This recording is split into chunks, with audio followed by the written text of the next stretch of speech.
তোড়জোড় কিন্তু শুরু হয়ে গিয়েছিল সে সকালবেলা থেকেই, আর শুরু হবে নাই বা কেন। আফটার অল আমার বোনের জন্মদিন বলে কথা, তো তাই বোনকে নিয়ে সকাল সকাল বেরিয়ে গিয়েছিলাম বাজার করতে জন্মদিনের জন্য। Happy birthday.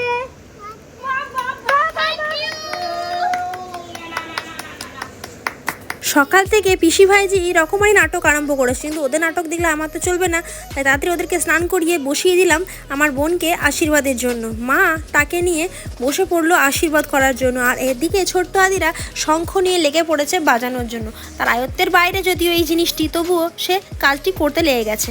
আর সেই ফাঁকে আমি সেরে নিলাম কতগুলো রান্না, ওসব ওরা করুক আর আমি এদিকে রান্না বান্নাগুলো করতে থাকি, কারণ বোনের জন্মদিন বলে কথা, তাই স্পেশাল কিছু তাকে তো খাওয়াতেই হবে। আমার বোন যদিও খুব ভালো রান্না করে, তা তার মতন রান্নাও তো করতে পারি না, তাই কোনো রকম জন্য তার জন্য রাত্রেবেলার জন্য রান্না করেছিল। আর দিনের বেলা যা যা রান্না দেখছো সমস্ত রান্না করেছিল আমার মা।